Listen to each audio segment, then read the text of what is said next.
खुदा ने मुझे बात क्या दी है ये मेरी समझ से बाहर है, लेकिन जब खुदा खुद बात करेगा, खुदा ने खुद फरमाया कि जो वर्ड तू पढ़ने वाला है यहाँ पर बैठा कोई भी, और जब ये YouTube पे जाएगी तो किसी ना किसी के लिए ये बात मैं बोल रहा हूँ और आपने इसको समझना है, क्योंकि ये वर्ड है ऐसा जो आपसे बात कर रहा है, कर खुदा रहा है पर यूज वो मुझे करेगा। इनडायरेक्टली आपको ये बात समझनी है, जो वर्ड आपको दिया जा रहा है इसका मतलब क्या है। जब आप इसको समझोगे ये आपकी लाइफ में इफेक्ट करेगा और आपकी लाइफ को चेंज करेगा। हालेलुया। कभी क्या किसी ने खुदा को रूबरू देखा है? कभी भी किसी ने नहीं देखा, ऐसा हो भी नहीं सकता, क्योंकि बाइबल कहती है कि जो इंसान है वो खुदा को नहीं देख सकता, क्योंकि जिस दिन वो देखेगा वो मर जाएगा। हालेलुया। तो इसका मतलब है कि अगर खुदा ऐसे हमें स्ट्रेट फॉरवर्ड अगर नहीं मिलता फेस टू फेस, तो इसका मतलब है तो वो फिर हमें मिलता कैसे है? कैसे एक पास्टर बोलता है मुझसे खुदा ने बात की, कैसे एक पास्टर बोलता है खुदा ने मुझसे बात की, ऐसा किया, कैसे आप लोग कहते हो कि मुझसे खुदा ने बात की। कुछ लोग ऐसे हैं ना स्पिरिचुअल, तो कहते हैं खुदा ने मुझसे बात की, खुदा ने मुझे ऐसा कहा। ये क्या लॉजिक क्या है? आपने इसको समझना। हालेलुया। क्योंकि खुदा फेस टू फेस तो मिलता नहीं है, तो वो कैसे मिलता है?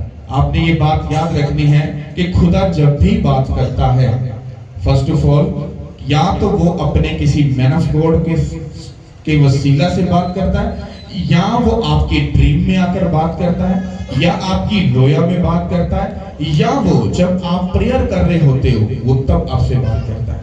और एक कंडीशन होती है, ये इक्लेसिया के लिए नहीं है, ये सिर्फ पास्टर के लिए है, कि जब वो खुदा के मज़बा पर जब खड़ा होता है, जब वो प्रीच कर रहा होता है, अगर तो वो पीछे से अपनी स्टडी के साथ आया तो उसका मुझे नहीं पता, लेकिन जो मज़बा पर आकर खुदा के रूह से आकर बोलता है उसके लिए एक चैलेंज होता है, क्योंकि राइट नाउ उसी टाइम में आपको बात मिलनी होती है और अपने लोगों को बताना होता है। हालेलुया। और ये सबसे मुश्किल चैलेंज होता है, और मेरी कंडीशन ऐसे ही है। मैं पीछे से कोई लंबी लिस्ट बनाकर, कोई चैप्टर बनाकर, कोई समरी बनाकर कुछ इस तरह से करके नहीं आता, और ऐसा नहीं कि मैं मुंह उठाकर आ जाता हूँ, नो, क्योंकि मैं खुद आपको प्रीच करता हूँ, आपको बताता हूँ। क्योंकि जब मैं पीछे से आता हूँ तो मैं होमवर्क करके आता हूँ, मतलब प्रेयर करके, फास्टिंग करके, बाइबल पढ़ के और खुदा के साथ पूरा टाइम स्पेंड करके उसके मसा लेकर फिर मैं खुदा की प्रेजेंस में आता हूँ।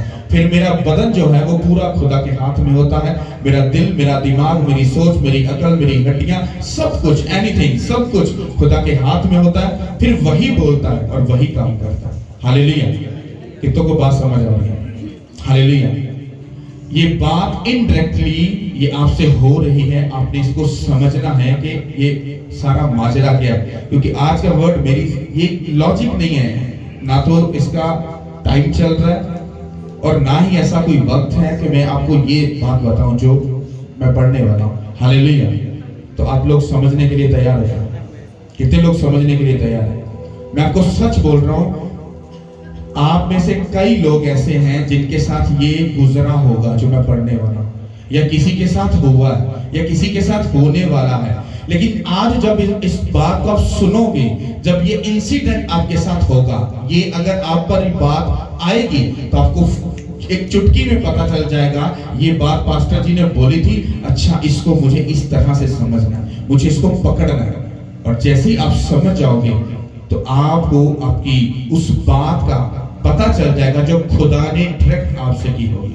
पर ड्रीम में, प्रेयर में, या आपकी रोया में खुदा ने जो आपसे बात की। कुछ लोग ऐसे होते हैं जिनसे खुदा बात करता है, पर वो अपनी अनजानेपन से खुदा के उस मैसेज को, उस बातों को वो मिस कर देते हैं। हालेलुया। आप में से ऐसे लोग हैं जो बहुत अच्छे हैं, बहुत अच्छे हैं, और खुदा उनसे बात करता है, पर उनको मालूम नहीं कि वो कैसे क्या बात कर गया, और वो जब मिस कर जाते हैं और वो खुदा की कॉलिंग को, उसके मकसद को वो नहीं समझ पाते। कितनों को ये बात समझ आ रही है? हालेलुया। यूसुफ को कितने लोग जानते हैं? यूसुफ, पूरा हाथ उठाना है, टुंडा हाथ में चाहिए। Yes, hallelujah. यूसुफ वो है, ये बनी इस्राइल के जो 12 कबीले हैं, जिससे आगे सारा सिस्टम चला, जिसको हम बनी इस्राइल बोलते हैं, तो ये उसी कुंबे का एक हिस्सा है यूसुफ। इसने ही पूरे कुंबे को बचाया था। अब आपको ये समझना है, इसमें अगर कोई कहे कि मैं बहुत पढ़ा लिखा हूं, बहुत अक्लमंद हूं, बहुत समझदार हूं, मैं बहुत स्पिरिचुअल हूं, एक कहे कि मैं बहुत कम हूं, मैं बहुत कम पढ़ा लिखा हूं, मैं बड़ा कम मतलब समझता हूं, मैं स्पिरिचुअलिटी से बहुत दूर हूं, एक कहे मैं बहुत इसमें किसी का भी कोई भी किरदार नहीं। यहां पर सिर्फ बात हो रही है कि खुदा किसी से भी बात कर सकता है, वो किसी से भी होकर हम कलाम हो सकता है, अपनी बात उसको बता सकता है, पर सुनने वाला क्या उस बात को सुन रहा है कि नहीं। हालेलुया। कितनों को ये समझ आ रही है? जब खुदा ने यूसुफ को चुना था तो उसकी एज बिल्कुल छोटी एज थी। कितनों को समझ आ रही बात? बिल्कुल छोटी एज थी जब खुदा ने उसको पकड़ा था। और जब पकड़ा था तो बाइबल कहती है कि खुदा ने उसको उसके आने वाले वक्त के बारे में बताया था। कैसे? ख्वाब में। कैसे बताया था? ख्वाब में। जब ख्वाब में बताया था, अब इतनी छोटी एज का बच्चा वो कैसे इन बातों को समझ सकता है? उसका रीजन ये था कि उसका जो बाप था वो खुदा के साथ क्या था? वफादार था। हाँ, इसका मतलब है आपकी जिंदगी और आपके बच्चों की जिंदगी और आपके घराने की जिंदगी सीधी सीधी खुदा के साथ कनेक्टेड है। अगर माँ बाप खुदा के साथ जुड़े हुए नहीं, मैं दावा भी करता हूं, चैलेंज भी करता हूं, उनके बच्चे कभी भी उस लाइफ को नहीं देख सकते जो खुदा दिखाना चाहता है। मैं आपको सच बोल रहा हूं। हालेलुया। क्योंकि मैंने इसका रिजल्ट देखा है। जब मेरे माँ बाप जो मेरा घराना था, वो सीधी सी बात है, वो बाबा को मानने वाले थे, मूर्ति पूजा करने वाले थे। तो हमारी होश में मेरी उम्र होगी तो 10-12 साल, तो मुझे आज भी मालूम है कि हम दरबारों पर जाते थे। मुझे ये बात मालूम है, मैं खुद गया हूं।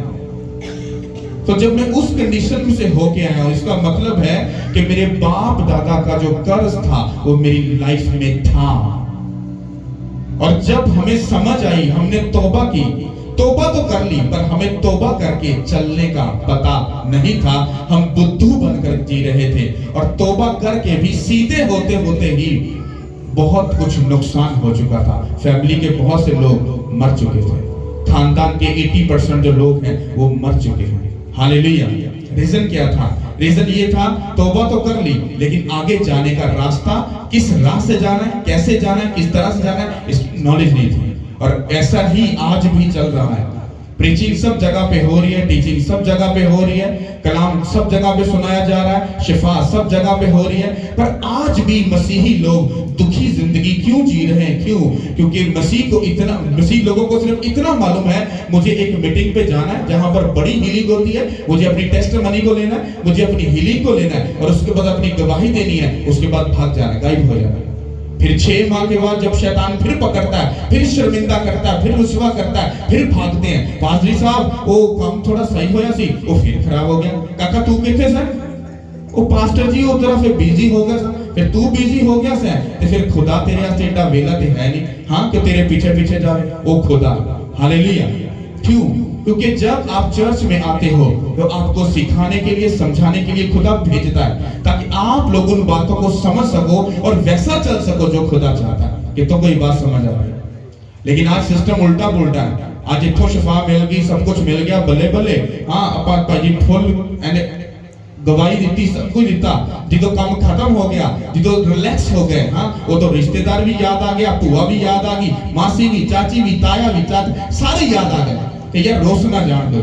हाँ, तो जो तुसी मरते पैसी, शर्मिंदा सी, बीमारी सी, ट्रबल सी, बेइज्जती सी, रसवाई सी, उदों तोड़ा रिश्तेदार किथे सी? उदों ते कहंदा कि भरावा अपने ही पैसे ने पूरे होंदे, तेनू सी कितों खवा दिए, तेरा असीं खाता कितों पूरा कर दिए। पर जो तुसी रिलैक्स हो जाते हो, फिर तुहानू अपनी अंदर दी जड़ी ना फीलिंग उठदी, हाँ, हाय मेरा चाचा, हाय मेरी भूआ, हाय मेरी मामी, हाय मेरा चाचा। तो इसलिए जब आप चर्च में आते हो तो चर्च में आने का मतलब ये होता है, आप सीखते हो, समझते हो और फिर अपनी जिंदगी को सीधा लेकर चलते हो और फिर उसी जगह पर जाते हो जहां पर खुदा आपको देखना चाहता है। हालेलुया। क्या आप लोग जानते हो कि जब आप मसीह में आते हो, अगर आपने अकॉर्डिंग टू बाइबल अपनी जिंदगी को नहीं सीखा, आप दुनिया के सच्चे सवितरे स्पिरिचुअल बन जाओ, आप फेक जिंदगी जी रहे हो, धोखे में जी रहे हो। क्योंकि बिना चर्च के, बिना आपके मेंटर के, बिना आपके स्पिरिचुअल फादर के, बिना आपके पादरी के आप राइट ट्रैक पर नहीं जा सकते। क्योंकि आपकी फिर जिम्मेदारी आपके पादरी के, आपके मेंटर के ऊपर आ जाती है, और वो अगर आपको गलत तालीम देगा, गलत राह पर लेकर जाएगा, आप बच जाओगे और वो फंस जाएगा। और ऐसा बेवकूफ कोई इंसान नहीं है जो सबका लेखा अपने ऊपर ले ले। कितनों को ये बात समझ आ रही? ये तो फिर उसकी किस्मत ही खराब है कि वो सबकी लानतें अपने ऊपर ले रहा है। तो इसलिए चर्च आपके लिए एक ऐसी जगह है जहां पर आप सीखते हो, समझते हो, ताकि आप खुदा की गहराई की बातों को समझ सको। जो यूसुफ था वो अपने बाप को फॉलो करता था, उसको पता था वो जिंदा खुदा को मानता है, उसी के हुक्मों को मानता है, उसकी मर्जी को पूरा करता है, उसके कहे के मुताबिक चलता है। इसलिए यूसुफ खुदा के साथ क्या था, वो कनेक्टेड था, और उसकी रूह में ये बात उसको मालूम थी कि जो ड्रीम मुझे आया है ये मुझे आगे लेकर जाएगा। आपने इसको समझना है, हम इसको पढ़ेंगे और फिर इसको एक्सप्लेन मैं करूंगा, आपको इसको फिर समझना है। हालेलुया। सब अपनी बाइबल खोलो, पैदाइश, खुदावंद के पाक कलाम में से पैदाइश की किताब, उसका चैप्टर 37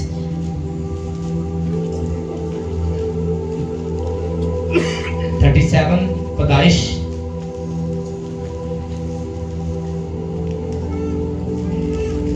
5 या से 11 तक पढ़ेंगे। और यूसुफ ने एक ख्वाब देखा जिसे उसने अपने भाइयों को बताया, तो वो उससे और भी बगस रखने लगे, और उसने उनसे कहा, जरा वो ख्वाब तो सुनो जो मैंने देखा है। हम खेत में पोले बांधते थे, और क्या देखता हूँ कि मेरा पोला उठा और सीधा खड़ा हो गया, और तुम्हारे पोलों ने मेरे पोले को चारों तरफ से घेर लिया और उसे सिजदा किया। तब उसके भाइयों ने उससे कहा कि तू क्या सच मुझ हम पर सल्तनत करेगा, या हम पर तेरा तसल्लुत होगा? और उन्होंने उसके ख्वाब और उसकी बातों के सबब से उससे भी ज्यादा बख्श रखा। सब बोलो आमीन, हालेलुया। ये एक ड्रीम है जो यूसुफ को आया था, पहला ड्रीम, इसलिए मैंने स्टॉप किया। एक ड्रीम था जो यूसुफ को आया था, उसकी एज तब बहुत कम थी, बहुत कम थी, उसको ये ड्रीम आया, ये पहला ख्वाब। अब हम दूसरे ख्वाब को पढ़ेंगे, फिर इसको एक्सप्लेन करूंगा। हालेलुया। नो आइस्ते। फिर उसने दूसरा ख्वाब देखा और अपने भाइयों को बताया। उसने कहा, देखो मुझे एक और ख्वाब दिखाई दिया है कि सूरज और चांद और 11 सितारों ने मुझे सिजदा किया। और उसने उसे अपने बाप और भाइयों दोनों को बताया। तब उसके बाप ने उसे डांटा और कहा कि ये ख्वाब क्या है जो तूने देखा है? क्या मैं और तेरी माँ और तेरे भाई सचमुच तेरे आगे जमीन पर झुककर तुझे सिजदा करेंगे? और उसके भाइयों को उससे हसद हो गया, लेकिन उसके बाप ने ये बात याद रखी। सब बोलो आमीन। अब हम 19 आयत से पढ़ेंगे, 19 और 20 आयत। हालेलुया। और वो आपस में कहने लगे, देखो ख्वाबों का देखने वाला आ रहा है, आओ अब हम उसे मार डालें और किसी गड्ढे में डाल दें, और ये कह देंगे कि कोई बुरा दरिंदा उसे खा गया है। देखेंगे कि उसके ख्वाबों का अंजाम क्या होता है। सब बोलो आमीन। अब आप बाइबल की तरफ नहीं, आप बात की तरफ ध्यान करेंगे। जब यूसुफ को ख्वाब आया तो उसकी एज बहुत कम थी। ये बात याद रखो कि जब भी खुदा बात करता है तो वो आपकी कंडीशन को नहीं देखता, वो ये देखता है कौन रूह से, दिल से, बातन से मेरे साथ क्या है, सीरियस है, सच्चा है, वफादार है, और उसकी उम्र क्या है, ज्यादा है, कम है, ये बात मैटर नहीं करती। क्योंकि यूसुफ को जब ये ख्वाब आया तो मैं फिर रिपीट करके ये बात बोल रहा हूँ कि उसकी उम्र बहुत कम थी। तो जब उसकी उम्र कम, तो उसने पहला ख्वाब देखा तो उसने अपने भाइयों को आकर बोला, कहता मैंने एक ख्वाब देखा भाई। उसने कहा कि मैंने देखा कि जैसे पूले के बारे में किसको मालूम है? ओके, मैं एक्सप्लेन करता हूँ। जब जब कनक जो आटा होता है, आटे की बालियां जो होती हैं, उनको गंदम को, उनकी जो बालियों को जब काटा जाता है, ये काट कर उनको इकट्ठा ऐसे रख दिया जाता है। फिर उनको एक इतना चौड़ा उनको क्या करते हैं, बांधते हैं, और बांधने के बाद वो पूला बन जाता है। ये उस पूले की बात हो रही है। तो यूसुफ कहता कि हमने खेत में हूँ, और जो मेरा पूला है, जो यूसुफ का मतलब वो यूसुफ अपनी बात कर रहा था, कहता जो मेरा पूला मतलब मैं खुद, कहता ऐसे सेंटर में खड़ा हूं, और तुम्हारे पूले मतलब तुम सब लोग मेरे इर्द गिर्द खड़े हो और मुझे घेर लिया है, और कहता तुम लोगों ने मुझे क्या किया है, सजदा किया। कहता कि एक पूला जो मेरा है वो खड़ा हुआ, और जो 11 पूले पास में खड़े थे उन सब ने हमें क्या किया, सजदा किया। जब सजदा किया तो उसके भाई फौरी समझ गए कि ये कुछ बात जो है ये हमारे साथ कनेक्टेड है। उसने क्या हम सब भाई तुझे सजदा करेंगे? तो उसके भाइयों ने उससे क्या किया, हसद की, उसके लिए नफरत अपने दिल में रख ली। क्यों? क्योंकि जो यूसुफ था वो अपने बाप के बुढ़ापे का सबसे छोटा बेटा था, और जो यूसुफ था वो एक मतलब अपने भाइयों में छोटा था, और जो उसका बाप था वो यूसुफ से ज्यादा प्यार करता था। कितनों को ये बात समझ आ रही है? हालेलुया। क्योंकि मैं इसको बड़ी जो लिखी बात है उसको जब आप समझोगे तो फिर आप अगली बात को भी समझ जाओगे। जब उन पूलों ने उसको सजदा किया, उसके भाई कहते क्या हम 11 भाई तुझे सजदा करेंगे? उसने कहा इसका मुझे मालूम नहीं, मुझे ड्रीम आया, मैंने तुम्हें बता दिया। बाइबल कहती है उसके बाद फिर उसको दूसरा ड्रीम भी आया। जब उसको दूसरा ड्रीम आया तो उसने कहा कि चांद और सूरज और चांद ने, हाँ, और 11 सितारों ने क्या मुझे क्या किया, सजदा किया। जब उसने अपने बाप को, भाइयों को, सबको बताया तो उसके बाप ने उसको क्या किया, डांटा। क्या किया? डांटा, और कहा क्या ये सच है कि मैं भी और तेरे भाई भी हम तुझे सजदा करेंगे? उसने कहा अब्बा जी मैं तो इस बात को नहीं जानता, बट मुझे क्या आया, ये ड्रीम आया। उसने उसको डांटा। जब दूसरी बार जब उसने एक ख्वाब बताया तो बाइबल ये कहती है उसके भाई जो थे उससे नफरत करना शुरू हो गए, उसके लिए अपने दिल में हसद रख ली कि ये ख्वाबों को देखने वाला ये हम पर सल्तनत करेगा। फिर कुछ ही टाइम के बाद उसके भाई एक खेत दूर दराज भेड़ों को चराने के लिए गए। उसके बाप ने कहा कि जा तो अपने भाइयों को देख, उनकी खबर ले और मुझे बता कि वो कहां पर हैं, वो क्या करते हैं। क्योंकि यूसुफ जो था अपने भाइयों की खबर अपने बाप को देता था, वो सही राह पर है या गलत राह पर है। तो यूसुफ जब अपने भाइयों को देखने के लिए गया तो वो थोड़े दूर थे, उनके पास गए तो उनके भाइयों ने जब ये देखा कि यूसुफ दूर से चला आता है, कहता देखो ख्वाबों को देखने वाला आ रहा है, कहते आओ हम इसको क्या करें, मार डालें, इसको किसी खड्डे में फेंक डालें, ताकि इसकी जो ख्वाबें जो हमें जो बताता है ना कि मुझे ख्वाब आई है, हाँ, तो उसका हम कचरा कर दें, फिर देखेंगे इसकी जो तामीर है वो कहां पर जाती है। ये बात समझ आ गई जो हमने पढ़ी है। अब हम इसको समझते हैं। जब खुदा आपको चुनता है, जब वो आपको अपने लिए इस्तेमाल करता है, आप गुनाहगार हो ये बात मैटर नहीं करती, आप बहुत अच्छे हो ये भी बात मैटर नहीं करती। बात ये मैटर करती है कि जिसको खुदा ने अपने काम के लिए यूज करना है। मैंने बाइबल में ये स्टडी की है, एक जगह पर नहीं, 50, 100, 1000 जगह पर मैंने ये स्टडी की है, मैंने इसको समझा है। खुदा ने अगर किसी को पकड़ा है बिगेस्ट लेवल के लिए, एक रिजेक्टेड इंसान को पकड़ा है। किसको पकड़ा है?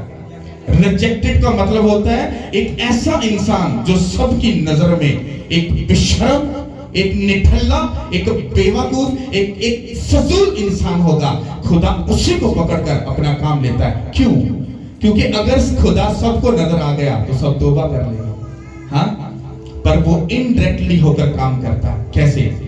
जब यूसुफ अपने भाइयों में क्या था, रिजेक्टेड था, और खुदा ने बात किससे की, एक रिजेक्टेड इंसान से। उसको बताया तेरे सब भाई तुझे क्या करेंगे, सजदा करेंगे, तेरा बाप भी तुझे सजदा करेगा।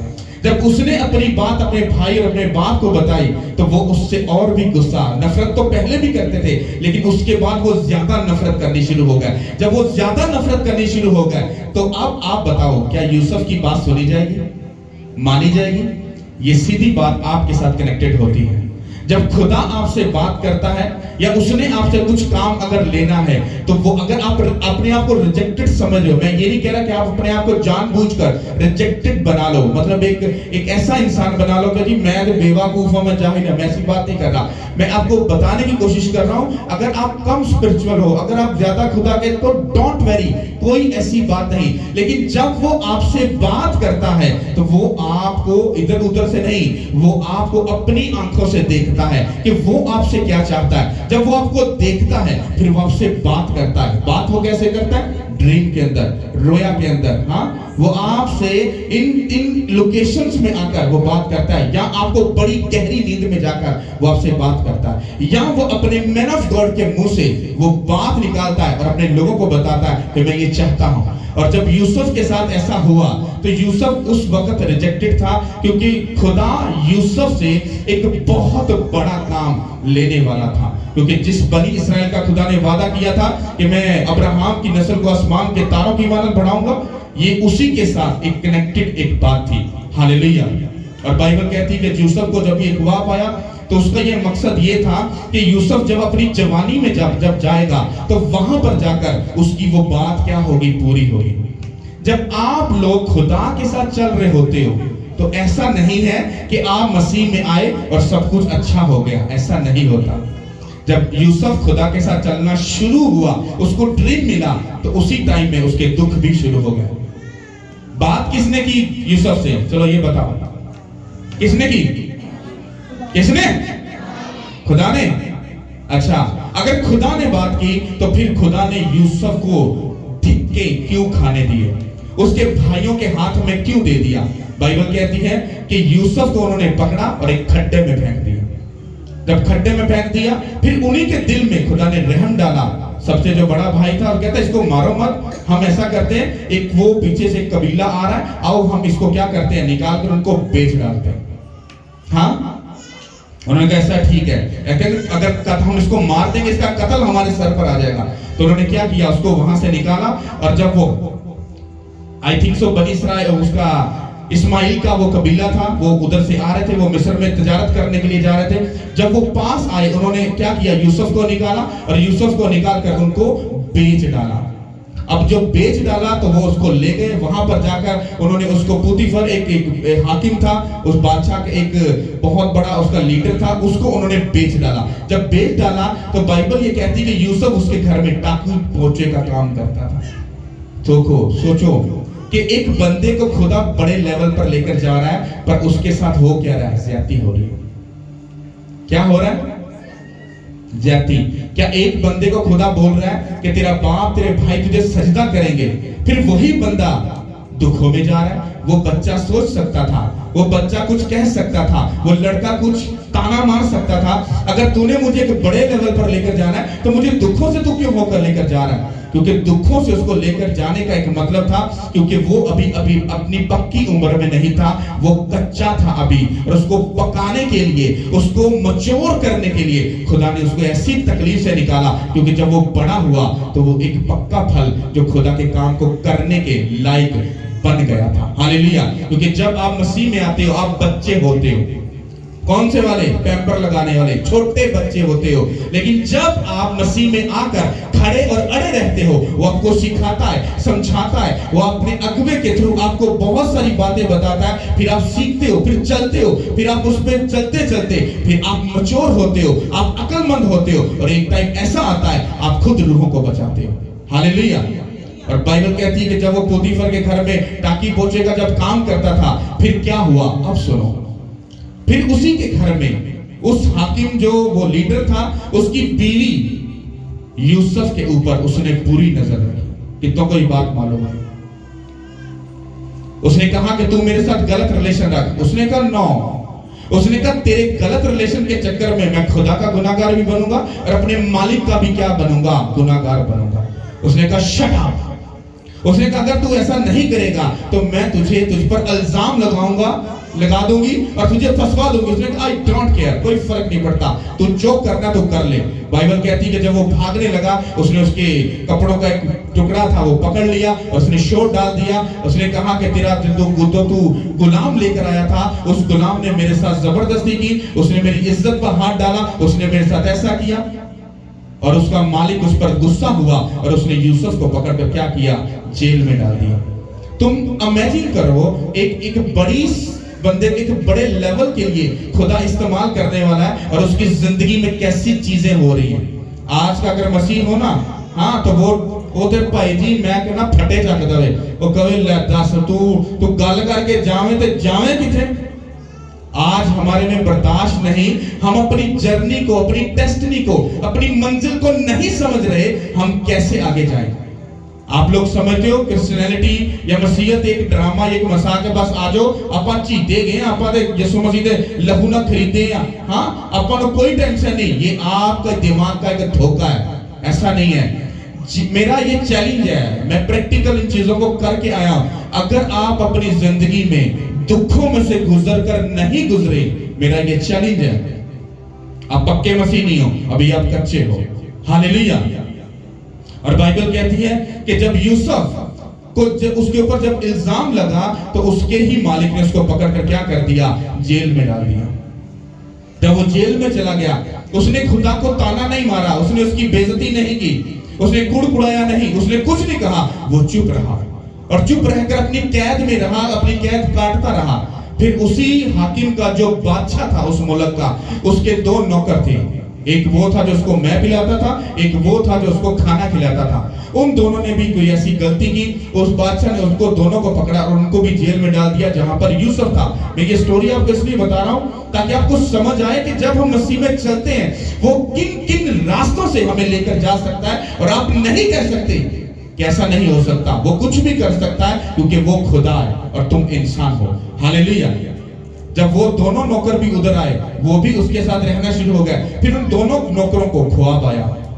एक नौकर ने कहा कि मुझे ख्वाब आया, मुझे गब गब ऐसे ऐसे एक अलग सी फीलिंग हो रही है। उसने कहा कि वो बंदा जो बैठा है वो तुझे कुछ बता सकता है। क्यों? क्योंकि वो एक अच्छा और नेक और तहम्मुल इंसान है, उसे उसके ऊपर खुदा का रूह काम करता है। वो यूसुफ के पास गए और यूसुफ को बोलते कि मुझे एक ख्वाब आया है। वो साकी था, मतलब जो मैं पिलाता था बादशाह को, कहता मैंने ख्वाब देखा। कहता है एक गुच्छा है अंगूर का कुछ इस तरह से, तो कहता मैंने उसको पकड़ा, फिर उसको नचोड़ा, उसको गिलास में डाला और बादशाह को मैंने पेश किया।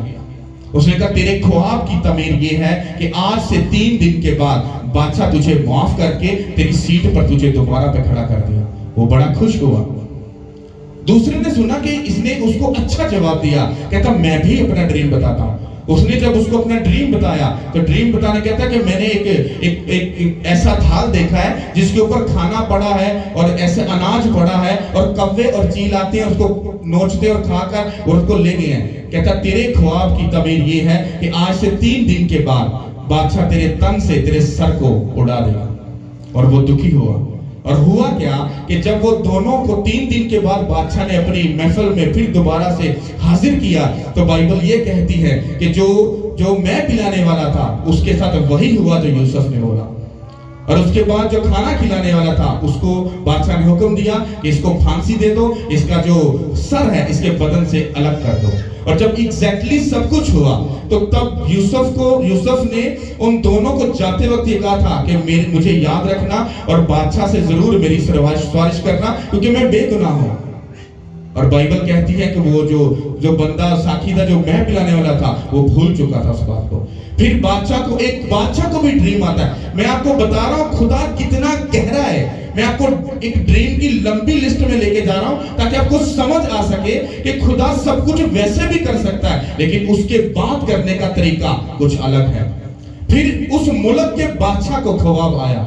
उसने कहा कि उसने ख्वाब देखा, उसने नजूमियों को जादूगरों को बुलाया कि आओ तो मुझे ख्वाब बताओ, पर कोई ना बता सका। फिर वो जो उसके बादशाह के पास खड़ा मैं पिलाता था उसने कहा अगर आप इजाजत दे तो मैं बोलूं। उसने कहा बोल। उसने कहा जब मैं आपके पास दोबारा वापस आया था तो मुझे ख्वाब आया था, एक बंदे ने मुझे उसकी तामीर बताई और एग्जैक्टली वही हुआ जो मैं अभी खड़ा हूं आपके पास। उसने कहा ओके। उसने कहा उसको बुलाओ। तो बाइबल कहती है तब उस दिन से यूसुफ की जर्नी, उसकी ब्लेसिंग, उसका मसा मैंने बोला स्टार्ट हुआ।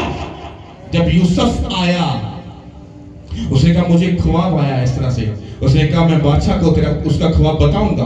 और बाइबल कहती है कि उसने जब ख्वाब बताया बादशाह को, बादशाह खुश हुआ।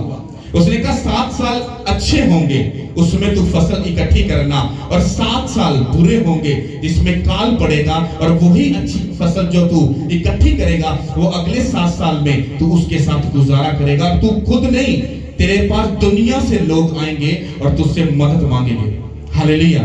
जब यूसुफ ने ये ख्वाब बताया तो उसने कहा, यूसुफ ने कहा कोई अक्लमंद बंदा ढूंढ जो तेरे इस काम को कर सके। उसने कहा मुझे तुझसे अच्छा अक्लमंद बंदा कोई नहीं नजर आ रहा।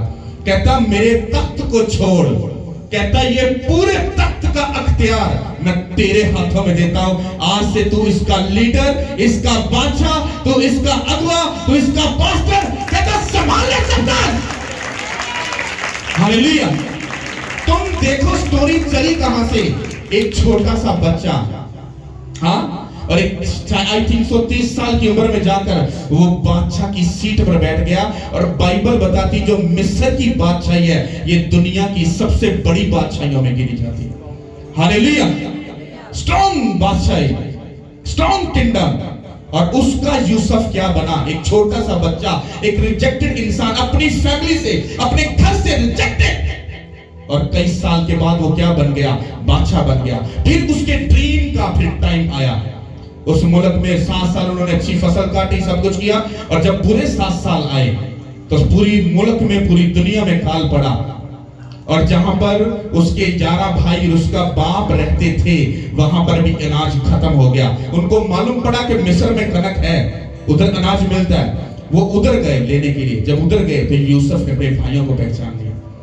क्या किया, उसने कहा ये तो मेरे भाई हैं। उन्होंने उसको कनक दी, जो भी उसके साथ दिया। देने के बाद जब वो दोबारा वापस आए, और दोबारा जब वापस आए तो उन्होंने उनकी आपस में डिस्कशन, क्योंकि यूसुफ सब बात को जानता था। फिर उसको पता चल गया, उसने अपने बाप की खैरियत ली, सब चीजों को पता किया। रिसर्च करने के बाद, सब बातें होने के बाद, फिर उसका बाप और उसकी 70 लोगों का कुंबा मिस्र में आए। और जब वो मिस्र में आए तो वो उसका बाप और उसके 11 भाई यूसुफ के आगे झुककर उसने उनको सजदा किया, और वो ड्रीम पूरा हुआ यीशु के नाम के वसीले से। अगर यूसुफ उस वक्त में उस औरत के साथ अगर सो जाता तो वो सजदा कभी ना होता, वो बात कभी पूरी ना होती। अगर यूसुफ अपने बेचे जाने पर कुड़कुड़ाता, खुदा उसके काम, उससे अपना बड़ा काम कभी नहीं ले सकता था। अगर जब वो झाड़ू टाकी पोछे का काम कर रहा था, अगर वो कुड़कुड़ाता, खुदा अपना काम उससे कभी नहीं ले सकता था। हालेलुया। तो इसका जो मतलब जो मैं आपको बताना चाहता हूं कि खुदा जब बात करता है तो वो रोया में, ड्रीम में, इन चीजों में होकर जब वो बात करता है, और बात करने के बाद फौरी तौर पर काम पूरे नहीं होते। मैं आपको करंट सिचुएशन कंडीशन बताता हूं। मैंने पिछले दिनों में आपसे बात की थी, खुदा मुझसे बात डायरेक्ट नहीं करता, वो कलीसिया में बात कर रहा है बहुत सारे लोगों को मेरे थ्रू, मेरे लिए। तो बहुत सारी बहनों ने, भाइयों ने इन बातों को बताया। हमने ड्रीम देखा, हम बहुत बड़ी मीटिंग कर रहे हैं, बहुत रश है, बहुत इस तरह से है, और कमिंग सून वो होने वाला है। फिर एक मेरी स्पिरिचुअल डॉटर है, उसने एक ड्रीम देखा। उसने कहा कि पास्टर जी, क्योंकि जिस दिन मेरी पिछले दिनों में कुछ प्रॉब्लम थी, जैसे वो क्लियर हुई है तो मुझे वो ड्रीम उस डॉटर ने जब बताया कि पास्टर जी एक ड्रीम मैंने देखा है, और ये ड्रीम मुझे एक बार नहीं, आई थिंक सो बहुत बार वो ड्रीम आ चुका है, और सेम ड्रीम मुझे आया। उसने कहा कि आसमान से कोई ऐसे रोशनी उतरती है, और रोशनी उतरने के बाद वो किंगडम पर आती है, और किंगडम पर जब वो आती है तो वो आप पर आकर खुलती है, और आपकी जिंदगी से जितने भी ब्लैक शैडो या डेविल की जितनी भी प्रॉब्लम थी वो सब तितर बितर हो गई, और ऐसा नूर उधर ठहर गया। खुदा ने कहा देख अब मैं तेरी हदों को कैसा बढ़ाता हूं। हालेलुया। जब मुझे कोई बात बताता मैं एक्साइटेड नहीं होता, पर मैं अपनी स्पिरिचुअल अंदर से मैं उसमें लुटियां डालता हूं, क्योंकि मैं जानता हूं ये बंदा जो बोल रहा है ये बात मुझे पहले से मिल चुकी है। हालेलुया। कितनों को बात समझ आ रही है? ये मैं आपको चैलेंज करता हूं, आप में से किसी ना किसी के साथ कोई ना कोई ऐसी बात, इंसिडेंट है जो ये बात मैंने आपको बताई है। वो ड्रीम के थ्रू आपसे या तो कोई बात कर रहा है, कोई आपको काम बोल रहा है, या कुछ करने के लिए बोल रहा है, या आपके साथ कुछ होने वाला है, पर है वो गुड न्यूज, वो आपके साथ करने वाला है। और जैसे ही आप उस बात को समझोगे तो वो काम आपकी लाइफ में आपको बिगेस्ट लेवल पे लेके जाएगा। और अगली बात, जब आप इस काम को शुरू करोगे, और ये आसान नहीं होगा, क्योंकि जैसे ही वो बात हो सकता है कि राइट नाउ, आज ही आपको ड्रीम, आपको रोया में कहीं भी खुदा कोई बात कर सकता है, लेकिन जैसे ही आप उस बात को शुरू करोगे, आप डरोगे, आप उस पर घबराओगे, आप डिसीजन लेने से डरोगे, आप उसको स्टेप लेने से डरोगे। नहीं नहीं, ये तो एक अचानक से बस ख्वाब है, ये तो एक अचानक से बात हुई है, पर घबराना मत, डोंट वेरी। अगर तुम खुद समझते हो, अगर तुम्हारा दिल तुम्हें खुद गवाही देता है मैं सच्ची हूं, मैं सच्चा हूं, तो फिर अपनी बात पर खड़े होना और जो खुदा बोले उसको करना। जैसे तुम करोगे, तुम देखना तुम्हारे वसीला से, तुम्हारे स्वभाव से, मैंने बोला दुनिया बचाई जा सकती है, रूहें बचाई जा सकती हैं, लोग बचाए जाएंगे यीशु के नाम के वसीला से। हालेलुया। मैं खुद भी समझ नहीं पा रहा कि मैं क्या बोल रहा हूं, ये क्या कह रहा हूं, पर मुझे इतना मालूम है, ये मुझे बताया खुदा ने। उसने कहा इसका कनेक्शन तेरे लोगों के साथ एक डायरेक्टली एक कनेक्शन है, और मैं आपको बता रहा हूं, क्योंकि कमिंग सून जो होने वाला है वो कुछ अलग है। वो मेरी लाइफ में शायद कभी ऐसा नहीं हुआ जो खुदा करने वाला। आप खुदा की एक बड़ी ग्लोरियस, ऐसे मार्वलस एक वो जर्नी देखोगे जो आपने शायद कभी नहीं देखी होगी। हालेलुया। क्योंकि जब आप दुखों में से होकर जाते हो, आपको मालूम होता है मैं किस रास्ते से आया हूं। हालेलुया। अगर आपको दुखों का एक्सपीरियंस नहीं, आप किसी को बचा नहीं सकते हो। अगर आप किसी कैंसर वाले पेशेंट को बोलोगे भाई साहब आओ खुदा तुम्हें हील करेगा, कहता पहले अपना टीबी तो ठीक कर ले, तेरा अपना तुझे टीबी है, हाँ आप तुझे रसौलियां है, आप तेरे घर में लड़ाई है, तेरे कलेश है, शैतान तेरे घर में नाच रहा है, और मुझे तो बोल रहे आ तुझे कैंसर के लिए पेशेंट, आ तुझे मैं ठीक कर दूं। ऐसा नहीं हो सकता। बाइबल कहती है पहले तू बच, देन तेरा घराना बचाया जाएगा। पहले खुद बचो। पहले खुद बचने का मतलब क्या है? पहले अपनी सोल को, अपनी अकल को, सोच को खुदा के साथ कनेक्टेड करो और सब चीजों में क्लियर हो जाओ, खुदा तुम्हें ब्लेस्ड करेगा। और जब तुम ब्लेस्ड होगे, फिर जब तुम किसी को बोलोगे, वो तुम्हारे कहने से उसकी लाइफ चेंज होगी और तुम जान जाओगे कि रियल में खुदा तुम्हारे साथ है। हालेलुया। मैं इसको रिपीट करता हूं बात को, आपके साथ वो बात कर चुका है, करने वाला है या करेगा। आपको ये बात समझनी है। और जैसे ये बात होगी, मैं आज की मीटिंग को तुम YouTube पे ये होगा, ये डिलीट नहीं होगा, ये लिख लो, ये समझ लो, तुम देख लेना।